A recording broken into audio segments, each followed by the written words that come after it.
Le sujet dont je vais vous parler aujourd'hui, c'est je vais parler un petit peu d'intelligence artificielle, un petit peu d'entrepreneuriat et de ce que ça veut dire aujourd'hui dans le monde où on existe.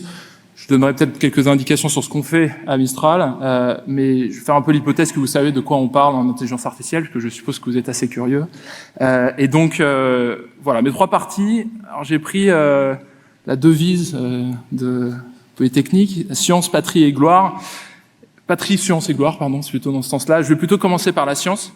Mon objectif, c'est un peu de donner ce que moi j'ai pu apprendre dans ce qu'on a lancé, ce que je pense, ce que je pense aussi des évolutions que la technologie est en train d'apporter pour les jeunes générations, et ce que ça veut certainement dire sur ce que vous allez devoir apprendre et ce que vous allez pouvoir faire dans vos carrières. Je pense qu'il y a quand même un gap générationnel assez significatif entre ce que nous on a commencé à faire il y a 12 ans et puis ce que vous allez faire, ce que vous allez pouvoir apporter à l'économie et au monde. Et voilà, j'essaierai d'être bref parce que je pense que c'est intéressant d'avoir une conversation et vous avez certainement des questions très intéressantes à poser. En 2 mots, Mistral, c'est une société qu'on a créée avec Guillaume, qui est un de mes camarades de promotion, et Timothée, qui a choisi d'aller à l'ENS Ulm à l'époque, en 2023. Donc c'est un projet qui a à peu près 3 ans. On a lancé ce projet comme un laboratoire de recherche. Fondamentalement, c'est ce qu'on savait faire et c'est ce qu'on avait appris à faire. Et il a fallu qu'on apprenne beaucoup de choses en route. Aujourd'hui, c'est une vraie entreprise qui a un chiffre d'affaires et qui a une activité économique. Et aujourd'hui, il y a 600 personnes et une roadmap assez ambitieuse et beaucoup de choses à faire. Encore beaucoup de risques. Je pense que c'est important de préciser qu'on est très très loin d'être arrivé au bout du chemin. On s'est lancé dans une aventure qui est effectivement très compétitive et il n'est pas encore écrit que nous avons gagné, ce qui est d'autant plus intéressant pour la suite. Alors je vais commencer par l'aspect scientifique. Je pense que ce dont je voulais partir, c'est que la génération d'ingénieurs qui était la mienne il y a 12 ans a à peu près réussi ou est en train de réussir dans une vaste mesure à commoditiser son propre métier.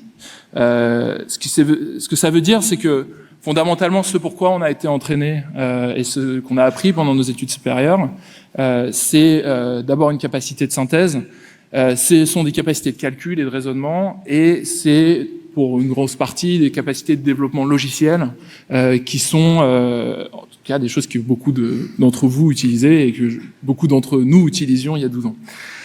Ce qui est intéressant dans ce qu'on a fait dans les 10 dernières années en intelligence artificielle, c'est que les systèmes qu'on a créés, qui sont des systèmes de génération de texte au départ, remplacent et effectuent ces tâches de mieux en mieux, au point où aujourd'hui, la manière dont on mesure leur progrès, c'est de mesurer la longueur des tâches qu'on est capable d'automatiser, des tâches intellectuelles qu'on est capable d'automatiser.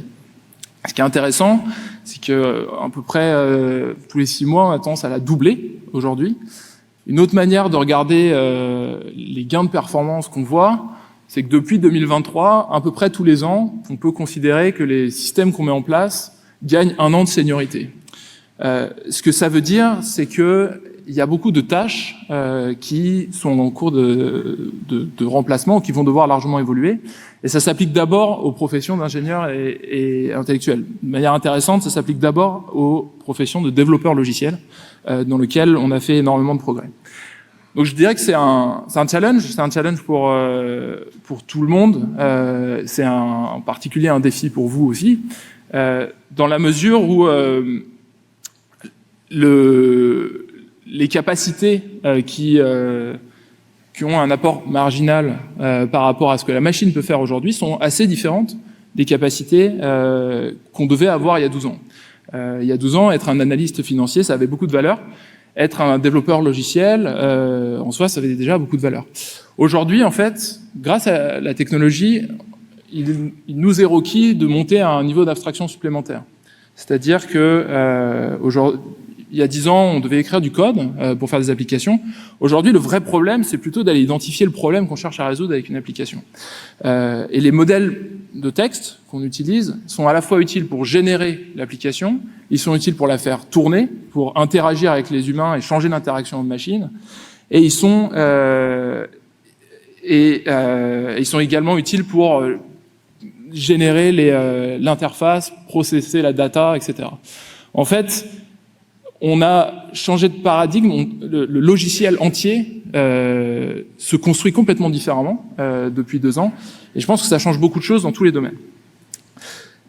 Pour nous, ça a été un challenge parce qu'on a démarré en 2023. La seule chose qu'on savait faire, c'était entraîner des chatbots. Parce qu'en 2023, on a découvert ce que c'était que l'intelligence artificielle. Enfin, le grand public a découvert ce que c'était que l'intelligence artificielle générative en découvrant des chatbots.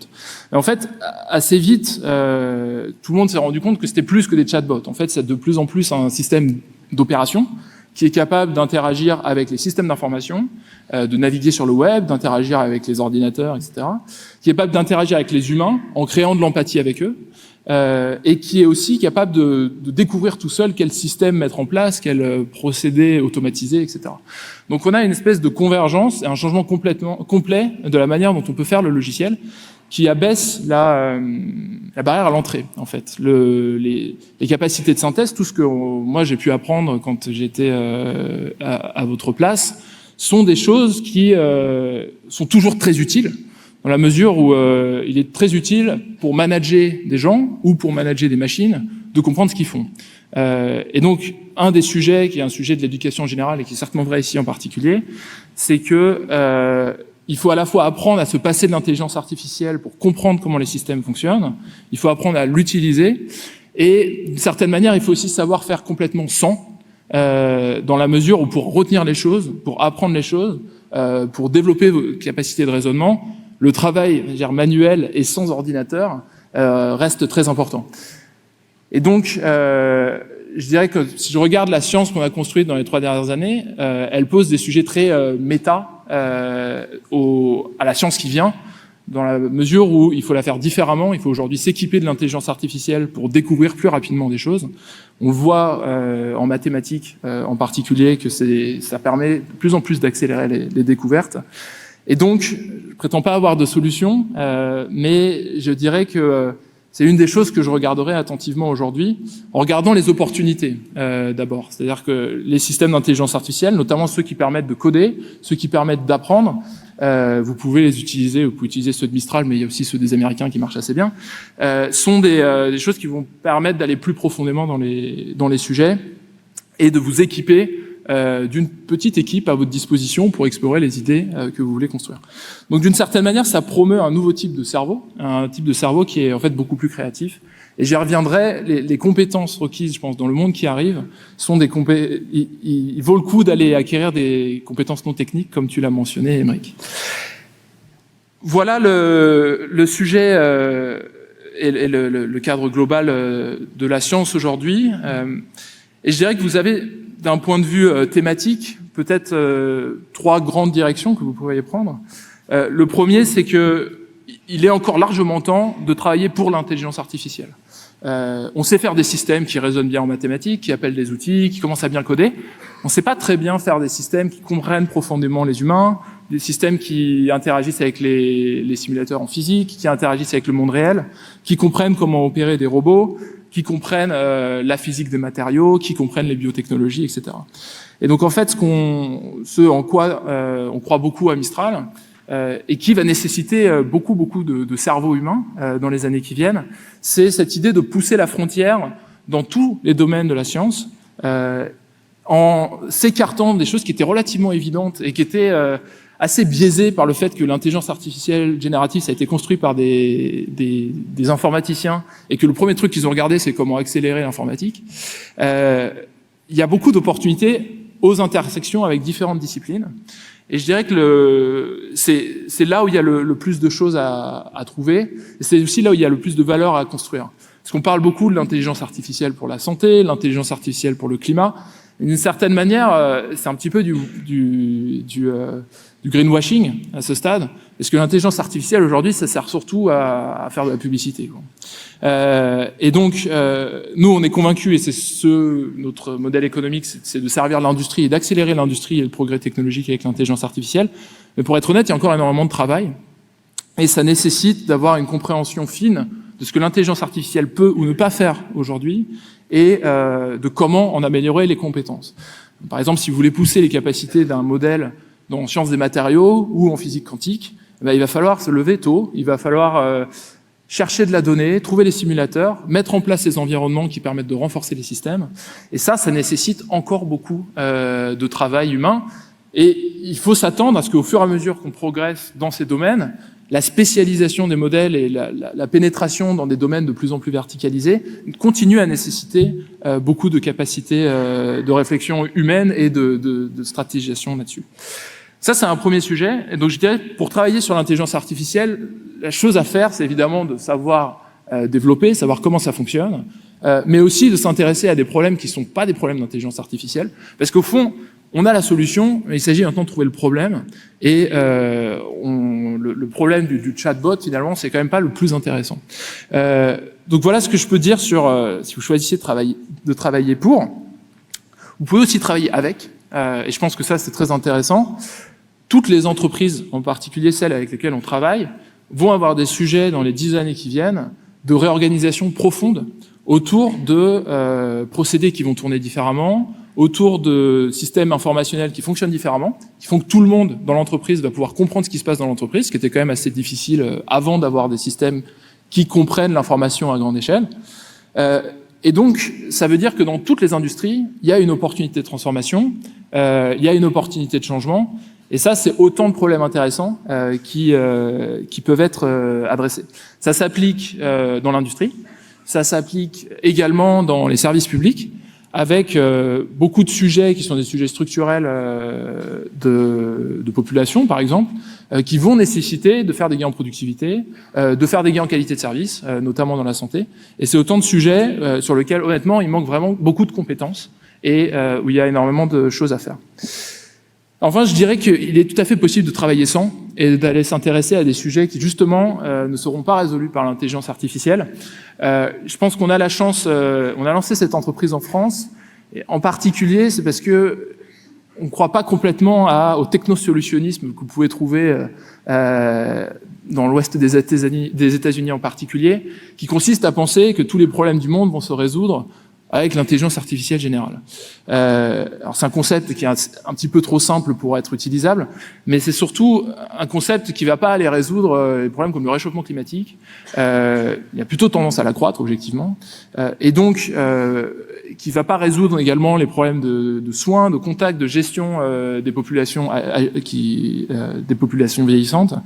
Et donc il y a tout un ensemble de métiers qui sont des métiers du contact, des métiers du soin, tout un ensemble de sciences où objectivement l'intelligence artificielle a un rôle mineur à jouer et où je pense qu'il importe d'aussi travailler. Donc pour ceux qui ne veulent pas travailler en intelligence artificielle, je pense que c'est aussi une très bonne solution. Voilà. Ensuite, sur la question scientifique, je pense qu'il y a une question du format et de comment démarrer.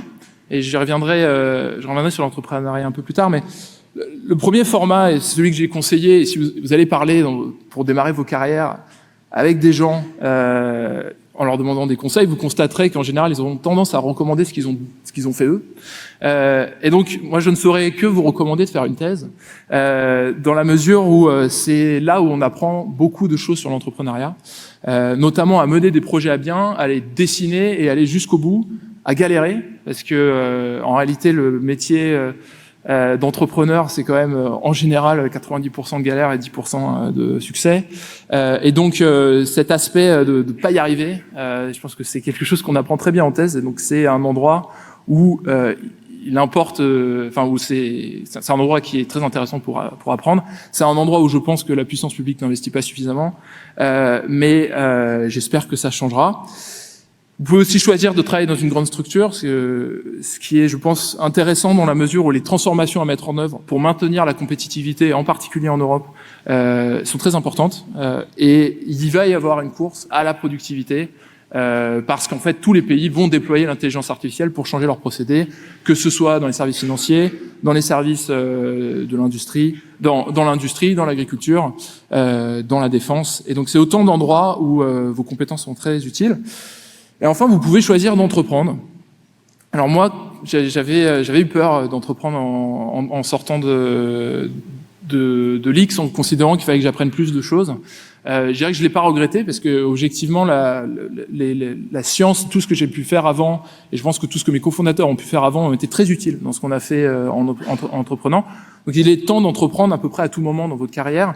Je dirais que un des gros intérêts d'entreprendre tôt, c'est que ça permet d'apprendre rapidement, parce qu'on est au contact avec plein de problèmes dont on ignorait l'existence.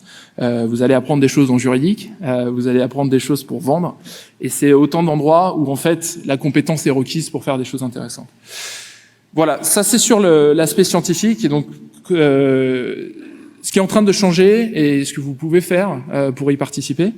Enfin, en tout cas, de mon point de vue, il y a certainement plein d'autres sujets. Il y a un sujet sur lequel je vais passer à la deuxième partie, la partie patrie. Je pense que vous allez avoir le choix dans un monde qui est effectivement en train de se fracturer et dont qui est quand même franchement inquiétant, de choisir de là où vous allez travailler.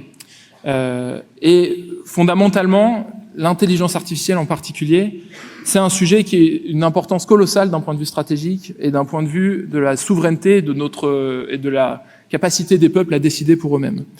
L'intelligence artificielle, pour résumer, est un sujet souverain dans 3 domaines. Je dirais qu'il y en a 2 sur lesquels nous, on travaille, et un sur lequel malheureusement on ne travaille pas, mais il faudrait que quelqu'un travaille. Le premier, c'est un domaine industriel, dans la mesure où tous les procédés vont basculer sur une partie d'automatisation d'intelligence artificielle. Il se pose un problème si on importe 80% de cette technologie de pays dont l'alignement stratégique est de plus en plus discutable. Et donc, à ce titre, je pense qu'il y a quand même une réalisation, en particulier en France, mais de plus en plus dans des pays européens, que c'est un sujet. Et donc, pour avoir une industrie compétitive, il faut absolument avoir une intelligence artificielle disponible et qui ne soit pas soumise au contrôle d'entités étrangères. Ça va rester vrai, ça va devenir de plus en plus vrai au fur et à mesure qu'une partie de l'industrie, une partie du PIB européen en particulier, tourne sur de l'intelligence artificielle. C'est des énormes sujets, je ne prétends pas qu'on ait la réponse, mais je prétends que plus il y a de gens qui y travaillent, mieux on s'en sortira. C'est aussi un sujet stratégique. Je dirais c'est peut-être regrettable, mais c'est le monde dans lequel on vit. Les systèmes d'intelligence artificielle sont fondamentalement une technologie à usage dual, qui est utilisable dans plein de choses civiles très intéressantes, mais qui est aussi utilisable, bien sûr, pour automatiser des drones, pour avoir des systèmes plus autonomes sur le champ de bataille et pour augmenter, en termes technocrates, la létalité du champ de bataille. C'est pas sur ce domaine qu'on voulait travailler au début, mais il se trouve qu'avec la guerre en Ukraine, il se trouve qu'avec l'instabilité géopolitique dans laquelle nous sommes, il y a un vrai sujet de dissuasion qu'il faut mettre en place. Et au titre, dans la mesure où nos adversaires déploient des systèmes de plus en plus autonomes, il est absolument nécessaire pour l'Europe de déployer des systèmes qui sont de plus en plus autonomes, ne serait-ce que pour exercer et réinstaurer un effet de dissuasion qui risque de se perdre si on n'utilise que la dissuasion nucléaire. Donc à ce titre, il y a un sujet qui n'est pas forcément un sujet passionnant pour tout le monde, mais qui est un sujet absolument critique pour la liberté, pour nos démocraties, et qui est un sujet donc d'interaction aux machines et de contrôle de système de défense, qu'il faut faire évidemment avec tous les règles d'engagement nécessaires, mais si on ne le fait pas, on aura malheureusement à le regretter plus tard. Et enfin, et ça je pense que c'est très important, et c'est important pour les citoyens en particulier, c'est un sujet d'influence. On a vu Google établir un monopole à 95% sur la manière dont les gens dans le monde accèdent à l'information. L'intelligence artificielle et les systèmes conversationnels sont des systèmes de recherche. Ce sont les systèmes par lesquels vous accédez certainement essentiellement à l'information, et les générations qui vous suivent accèdent encore plus à cette information. Et malheureusement, c'est des systèmes avec lesquels tout le monde crée de l'empathie. Donc en fait, le mécanisme d'influence et la puissance d'influence de ces systèmes est décuplé par rapport au système précédent, décuplé par rapport aux réseaux sociaux.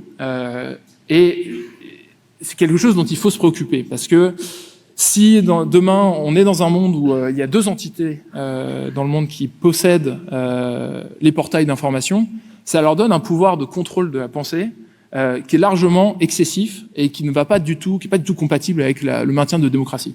Et donc à ce titre-là, les choses vont se tendre. Je pense. Les choses vont se tendre entre, par exemple, les États-Unis qui promeuvent une certaine liberté d'expression qui, en fait, correspond de plus en plus à de l'ingérence, et l'Europe qui va avoir le choix de défendre ses modèles et son modèle de la liberté d'expression, son modèle de la pluralité des opinions, contre un pays qui n'a pas forcément la même représentation. On l'a vu, Mistral s'est retrouvé sur la shortlist du secrétariat au commerce des États-Unis avec un ensemble de sociétés cotées. Alors je sais pas très bien comment on est arrivé là, mais on est voilà, maintenant on est dans la balance et dans la négociation contre la régulation européenne. Il se pose, alors on a le choix de dire les Américains nous attaquent la régulation. Qu'est-ce qu'il faut faire? On a le choix de se dire, c'est vrai que la régulation européenne, par certains points, elle est excessive, et par certains points, elle pourrait être écrite, elle pourrait mieux protéger l'Europe et moins favoriser les États-Unis. En l'occurrence, les deux sujets dont il est question dans la guerre commerciale qui est un petit peu latente sont des sujets de contrôle de l'influence, justement, et c'est des sujets où un recul n'est pas possible.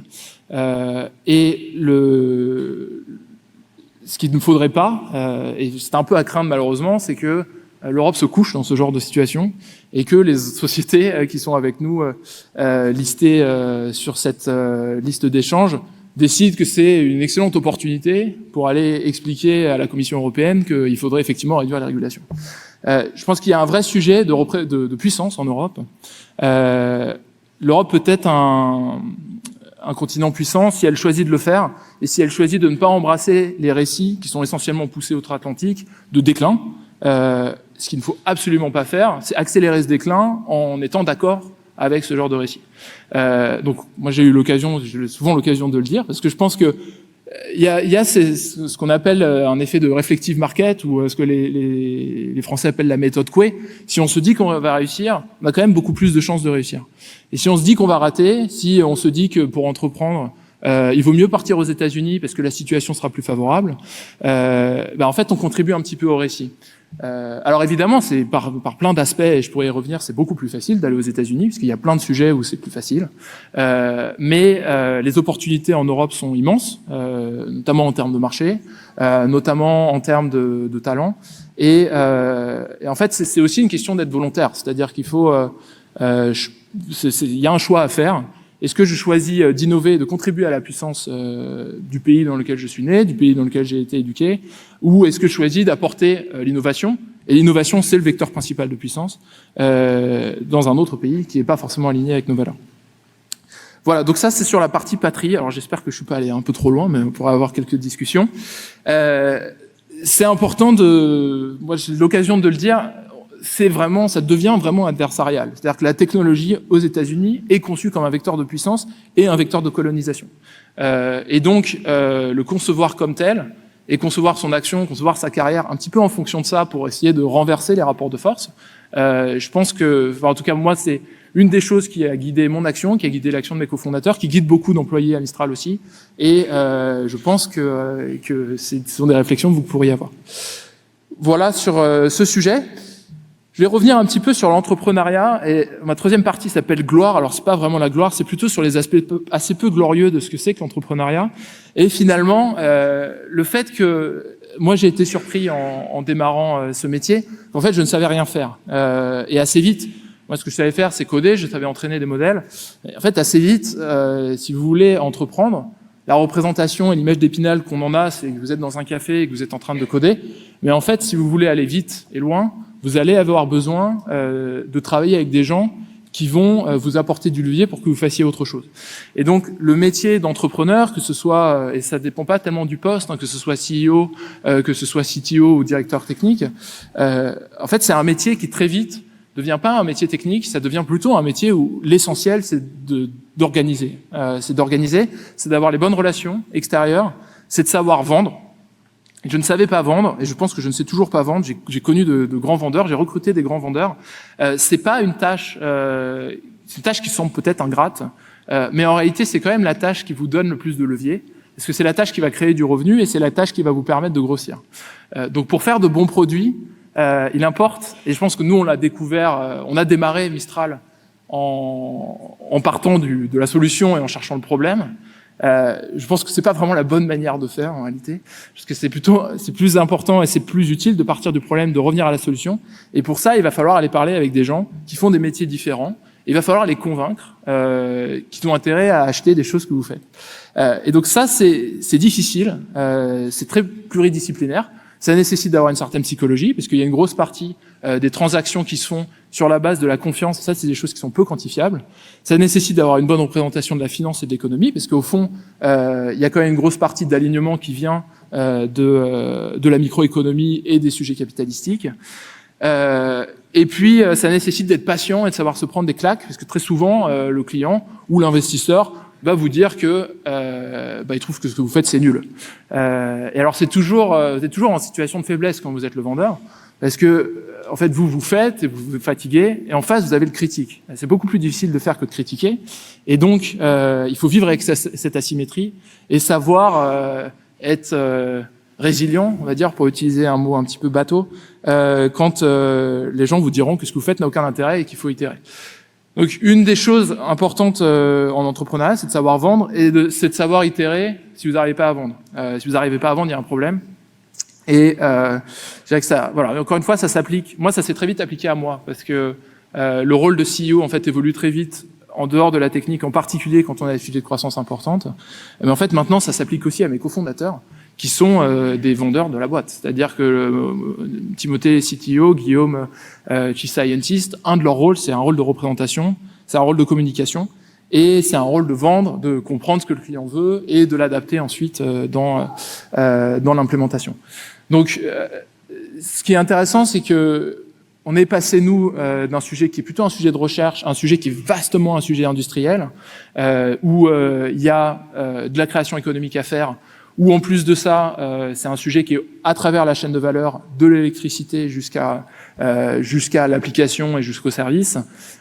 Et en fait, les questions que ça pose, c'est beaucoup plus des questions commerciales que des questions techniques, en tout cas de mon point de vue. Parce que, de certaine manière, la technique, c'est un peu la commodité du truc. C'est-à-dire que on peut le faire, on sait comment le faire, il faut les capitaux pour le faire, il faut la bonne organisation. Il faut faire de l'innovation à l'échelle pour avoir suffisamment de personnes qui cherchent dans différentes directions pour trouver des idées qui nous distinguent.